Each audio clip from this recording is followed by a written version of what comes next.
bizim bu bölgemizde, bu mevkimizde geçen bu devlet su işlerine ait sulama kanalı bizim için çok risklidir.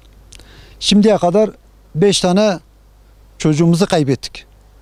Bunların mesela arşivlerde, tarihlerde en son da bu olan olayı da hepiniz de şahitsiniz. Devlet de biliyor. Defalarca biz dilekçelerimizi verdik. Bu ilkbaharın da yine şu anda benim dilekçem Muradiye Kaymakamlığındadır. 65'te yapılmış ama yapılırken bu bölge yerleşim yeri değildi.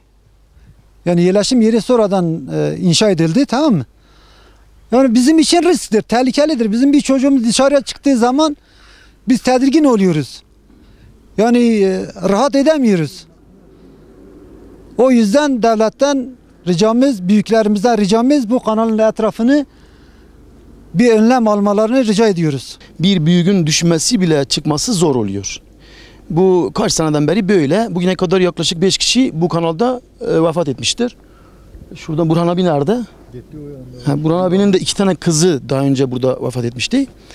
O kardeşimin kızı işte 2 gün önce burada boğuldu.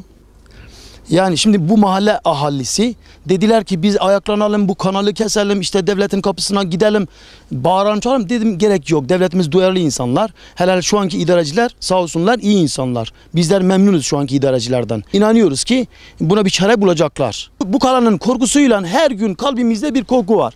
Acaba çocuğum ne oldu? Çocuğum kanal tarafına gitti mi? Düştü mü? Nerede?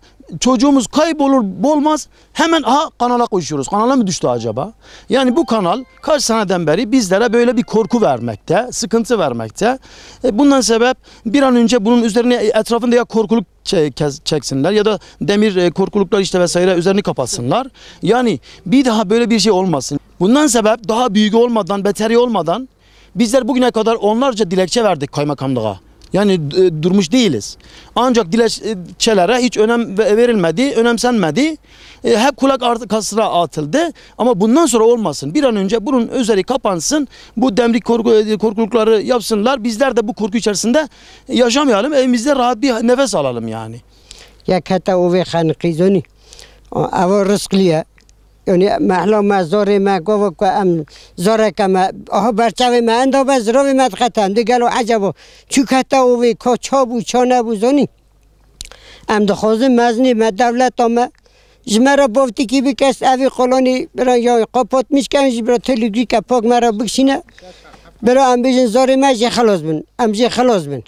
Yani her vakit ko hamo mino dijmine ki peş avi ma ya ha avazara piçukan hajmali derti jovi pevi hatta derti od kava koloni jovi ne ra pey bovaja koloni dakhaji nazone sova konyo zona ne tişek zona emirji kaz boltona ne o jojwe ki am درجه dikin jmazini kho jbaqoni kho cumhur başkanı kho bira önemi binevi deri de hiç mesele ki dine kapamış ki ne dine girtini telürgüdü ve kapamıştı ve yani herhangi çim imkanı ya be biraz mera bine kirni da ama deri hatta hene de bismola simola amcui simoli iştara bizim zori van hene küçük van hene yaşlı mı hene nikor yaşlı bir kavini kara da kava yaşlı he zora xarabtır.